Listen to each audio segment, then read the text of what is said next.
আজ আমি আমার বন্ধু-বান্ধবীদের সাথে কুড়িগ্রাম ইকো পার্কে এসেছি। এখানে মূলত আমরা পুতুল নাচ আয়োজন করা হয়েছে, তার জন্য আমরা মূলত এটা দেখতে এসেছি। কারণ আমার নানা নানি সবার কাছ থেকে শুনেছি তারা ছোটোবেলা থেকে পুতুল নাচ দেখে বড় হয়েছে, কিন্তু আমার আজ পর্যন্ত এই সৌভাগ্য হয়নি পুতুল নাচ দেখার। তো আজকে পুতুল নাচের মূল বিষয় হলো বাল্যবিবাহ।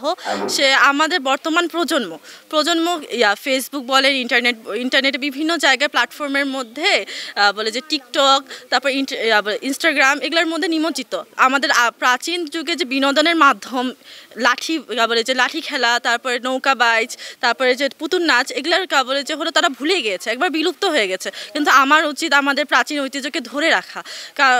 কারণ আমরা তো বাঙালি, আমাদের ঐতিহ্যের মধ্যে আসতে নৌকা বাইচ, তারপর লাঠি খেলা, তারপর পুতুল নাচ, এগুলোর মাধ্যমে আমরা বিনোদন তো পাই না এমন না, কিন্তু আমরা যে বর্তমানে প্রজন্মরা মোবাইলের মধ্যে, কম্পিউটারের মধ্যে, তারপরে বিভিন্ন প্ল্যাটফর্মের মধ্যে যেভাবে যে নিমজ্জিত হয়ে গেছে, তারা নিজের ভবিষ্যৎটা আমাদের ভবিষ্যৎ প্রজন্মের কাছে যে আমরা কী রেখে যাবো সেটা আমরা বলতে পারতেছি না। অনেক বেশি অভিভূত করে তোলে। আমাদের কাছে এটা একদম আনএক্সপেক্টেড ছিল যে এখানে পুতুল নাচের আয়োজন করবে। আমরা আগে জানতাম না, কিন্তু আমাদের জানতে পেরে অনেক বেশি ভালো লাগলো। আমরা যে এটা দেখতে পেরেছি, আমরা পরবর্তীতেও চেষ্টা করবো এরকম আবার দেখতে আসার।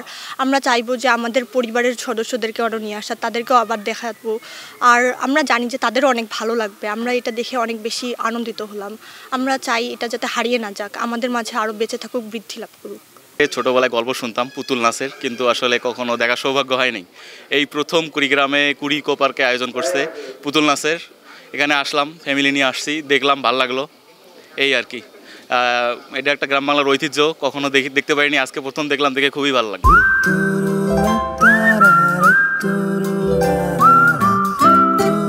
কথা হলো যে আমি আজকে পুতুল নাচের সাথে অনেক দিন থেকে জড়িত আছি।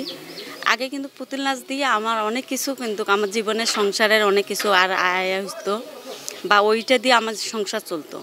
এখন এমন একটা পর্যায়ে আসে গেছে যে পুতুল নাচ দিয়ে আমার সংসারের ততটুকু আয় হয় না, একটু কষ্ট হয়। এর ফাঁকে ফাঁকে আমি সাংস্কৃতিক অনুষ্ঠান করি বা গণনাটক করি। মূলত কাজ হলো আমাদের সাংস্কৃতিক অনুষ্ঠান বা পুতুল নাচ, এইটার উপরে আমার আর কি জীবনযাপন কাটে। যে এখন যেমন যে পুতুল নাচ নাই, আমার সংসারে কিন্তু অনেকটা আর কি দুর্বলতা আসে গেছে, আমরা কিন্তু চলতে পারছি না। তা যদি ভালো হইতো তাহলে কিন্তু আগের মতো যদি পুতুল নাচটা হইতো, তাহলে কিন্তু আমার সংসারের অনেকটা আয় হইতো, আমরা চলতে পারতাম ভালো, খাইতে পারতাম ভালো। তা আমার পরিবারে আমি শুধু আছি, আমার মা আছে। আমার পুরো সংসারটার আয় হলো আমার জীবনযাপন কাটছে, যে আমার জীবনের এই সাধনা যে আমি পুতুল নাচ বা সাংস্কৃতিক বা গণনাটক, এই বিষয়গুলোর উপরে আমার জীবনযাপন শুরু হয়েছে, আবার শেষ পর্যন্ত যতদিন আমি বেঁচে আছি এর মাঝেই আমি থেকে যাব। এর সঙ্গে আমি অনেক দিন থেকে জড়িত। আমি পেশাগতভাবে শিল্পী, অনেক দিন থেকে পুতুল নাচ ধরে আছি, কিন্তু আগে ভালো চলতাম, এখন চলে না, আমরাও চলতে পারি না। আমরা তো পেশাগতভাবে শিল্পী, তা কি বলবো। আর যদি সরকার মহোদয় আমাদের বিষয়টা একটু দেখতো, আমরা এখানে অনেকগুলো লোক আছি, প্রায় 10 জনের পরিবার আছে। আগের মতো যদি পুতুল নাচটা চলতো, তাহলে আমরা এই 10টা পরিবার আমরা এক মুষ্ঠ নুন ভাত দিয়ে আমরা চলতে পারতাম। আর বলার কিছু নাই। সরকার মহোদয়ের কাছে এবং জেলা প্রশাসক মহোদয়ের কাছে আমাদের অনুরোধ যেন আমাদের বিষয়টা একটু দেখেন।